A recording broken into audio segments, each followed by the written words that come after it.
Okay, everybody, welcome to the RFFL show, week 12. I just want to take this opportunity. I hope you're all enjoying your Thanksgiving weekend and you're all stuffed and you're ready to look forward to some afternoon of football. And this is the weekly preview for the upcoming games.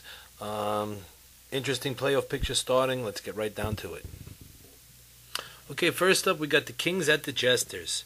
Well, the Kings actually managed to keep their playoff hope dreams alive another week, barely. The Kings were able to stand up and actually slay the Phantoms. And this puts the Kings in a very interesting position. At 5-6, they find themselves only one game out of first place. They could actually get into the playoffs by the back door if they keep their winning streak alive. Well, the Jesters broke into the win column for the first time this week, giving Jester fans much to cheer about.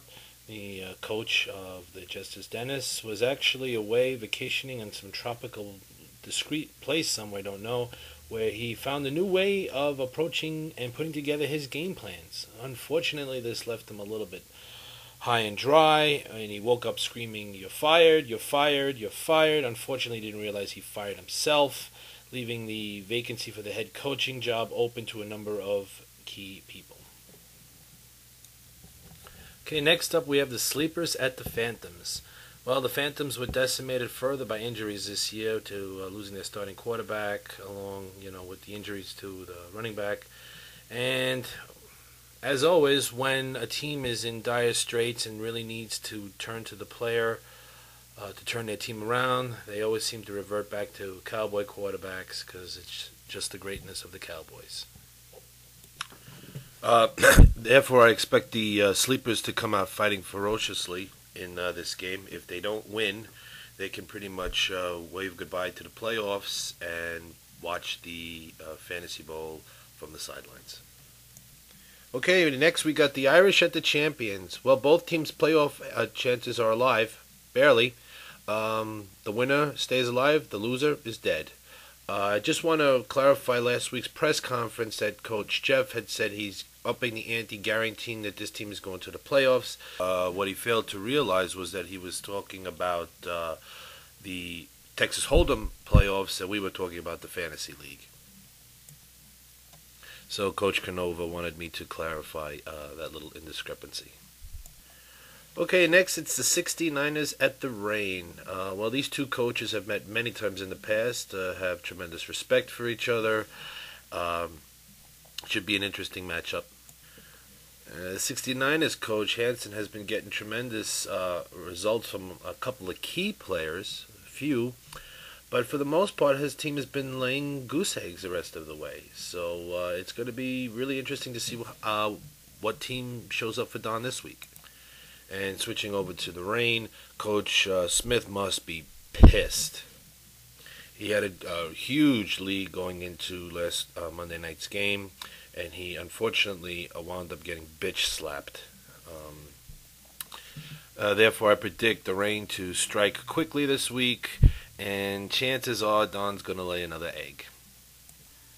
Okay, Shadows at the Whole Shot. Well, Pete got a chance to take a break and relax a little bit this week before getting up to go and do battle with the Shadows. His victory last week helped him.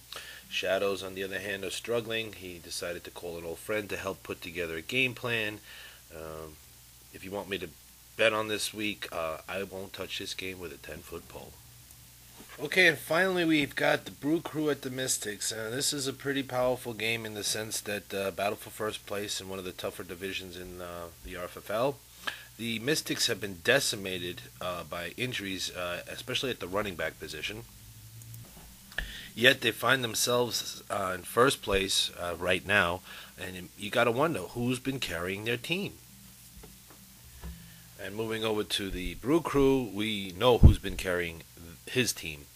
They were just able to party. The party's going to continue last week, and I think the party's going to continue on further this week. I don't see their partying ways ending anytime soon. Okay, as a Thanksgiving treat, Thanksgiving is always associated with football and tradition, and it shouldn't be any different with the RFFL. Therefore, I'd like to introduce a new feature to the program called From the Vault, where we go back sometime in our RFFL history and we reflect. And this week, I was able to find in our vaults a old cassette that Coach Smith had put together that actually was the inspiration to do this show.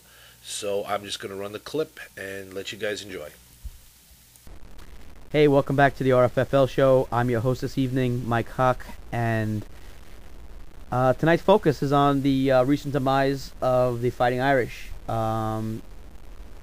Every season they seem to have a great team and score a lot of points and get a lot of wins, but I mean they just can't seem to win when it counts. It all started week 11. They were 9-1, looking to go 10-1. Hit a road bump in Amazing Grace and wound up 9-2 that week, and then went on to lose to the Axel Headloads and the Cruisers to finish out the season.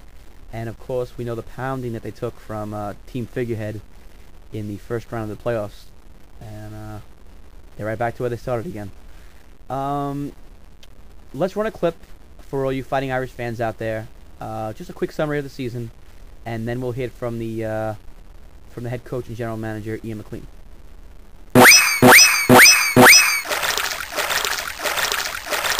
What a loser! I don't know what happened. I had a great team. I don't know what happened. I had the best running back and the best wide receiver and the best quarterback. I don't know what happened. I don't know what happened. Okay, that'll do it for this week's show. Once again, I want to thank Rocky Smith for that wonderful clip. And I hope you guys have a wonderful, wonderful Thanksgiving weekend. Good luck to all the teams. It's been a lot of fun doing this show and just the competitiveness of it. Once again, all the best. Have a great holiday and enjoy this week's games.